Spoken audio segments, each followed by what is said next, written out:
Salut à tous, ici Carl pour le blog Branche-toi de Best Buy. Aujourd'hui, on se penche sur le casque de réalité augmentée de chez Lenovo. Ici, on a une édition vraiment au style Star Wars, donc Star Wars Jedi Challenges. Le nom l'explique, le principe c'est que dans le casque de réalité virtuelle, on va pouvoir jouer à des jeux au style de Star Wars avec des défis de Jedi. Donc voilà, d'abord le produit en tant que tel. Quand on va déballer la boîte, la première chose qu'on va trouver, c'est ici ce qu'on a dans mes mains. Le sabre laser. En fait, non, c'est pas réellement un sabre laser, c'est un sabre en plastique. Il y a quelques accents en métal, par exemple sur la chaîne et dans le bas ici, mais c'est principalement en plastique et en caoutchouc. C'est assez léger, ça tient bien dans la main. C'est pas la chose la plus ergonomique, mais c'est vraiment fidèle à ce qu'on voit dans les films. On va voir un bouton d'alimentation aussi pour l'allumer, avec un port micro USB B. Ouais, voilà. Voilà. Donc on a quelques boutons qui vont venir en fonction dans le jeu. Et tout ça, ça va se connecter en Bluetooth. Par la suite, on va voir le casque en lui-même. Il est assez léger. Comme vous le remarquez, c'est pas un casque fermé parce que c'est un casque de réalité augmentée. Donc on va voir deux miroirs à l'intérieur avec un écran. Et ça va permettre que le téléphone qu'on va venir insérer tout à l'heure dedans va pouvoir refléter et on va voir quand même au travers, mais il va y avoir quelque chose d'ajouté. Donc c'est vraiment la réalité augmentée, on ajoute quelque chose à l'environnement déjà existant. Il est assez léger, elle respire bien, les pads sont vraiment généreux et c'est vraiment agréable à porter même pendant assez longtemps. Ça ne dérange pas trop. Les ajustements en velcro sont assez bien aussi. Honnêtement, on n'a pas à se plaindre. Et puisqu'il n'y a absolument rien mis à part votre téléphone dedans, eh bien c'est extrêmement léger. C'est une très bonne chose à ce niveau-là.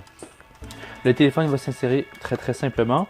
Une fois que vous l'avez mis dans le petit chariot bien ajusté, toutes les instructions sont expliquées dans la paperasse et dans l'application Jedi de Lenovo. Et bien, quand on vient l'insérer, évidemment dans le bon sens, on va pouvoir tout simplement avoir accès à toutes les au casque de réalité en tant que tel, parce que votre téléphone agit vraiment comme le centre de tout ça. Donc en soi, maintenant c'est en place. Ce que vous devriez faire, c'est connecter le port micro USB ou USB type C ou Lightning selon le câble que vous utilisez au casque. Et le tout va se connecter automatiquement via l'application. Il y a quelques petites tâches que je vous demande de faire, notamment de bien placer les appareils, calibrer le tout. Mais une fois que c'est en place, la connexion Bluetooth, elle se fait tout seul, ce qui est très bien. Donc, entre le sabre laser, votre téléphone et le casque. On a aussi une petite base ici qui va s'alimenter avec deux piles qu'on ouvre juste en dessous, donc deux piles AA et un bouton d'alimentation. En pratique, c'est pas quelque chose d'extrêmement technologique, mais ça va permettre d'ajouter un repère dans le jeu. Ça aide au niveau de la calibration, etc. Puis voilà. Donc ça, c'est une très bonne chose parce que vous devez savoir que puisque votre écran de téléphone émet de la lumière, tout ce qui n'est pas extrêmement brillant ne va pas être très visible parce que vos yeux s'adaptent à la lumière qui est la plus forte. Donc ça vient ajouter une source de lumière à l'extérieur du casque et ça fait un repère plus visible, ce qui est une très bonne chose et c'est nécessaire pour placer les personnages dans le jeu. J'ai eu quelques difficultés au niveau de la calibration, parfois les personnages étaient trop hauts, parfois trop bas, mais une fois qu'on a bien calibré le tout, ça se fait bien, c'est bien détecté, etc. Au niveau du téléphone, il va soit falloir un iPhone 6 ou plus, ou un Samsung Galaxy S6 ou plus, ou sinon je crois que la majorité des téléphones Lenovo sont compatibles, donc les téléphones Motorola en réalité sont compatibles. Donc c'est sûr que ça limite assez les appareils que vous pouvez utiliser parce que bon, faut que ça rentre dans le petit chariot de téléphone qu'on a ici, que la résolution soit suffisante, que ça soit pas trop épais, etc. Il y a plein de contraintes, mais la majorité des téléphones, je dirais de 2007, vont fonctionner dans ce petit chariot-là. Évidemment, je vous invite à voir les spécifications sur le blog ainsi que sur le site de Lenovo pour savoir exactement si votre téléphone peut rentrer dans cet appareil.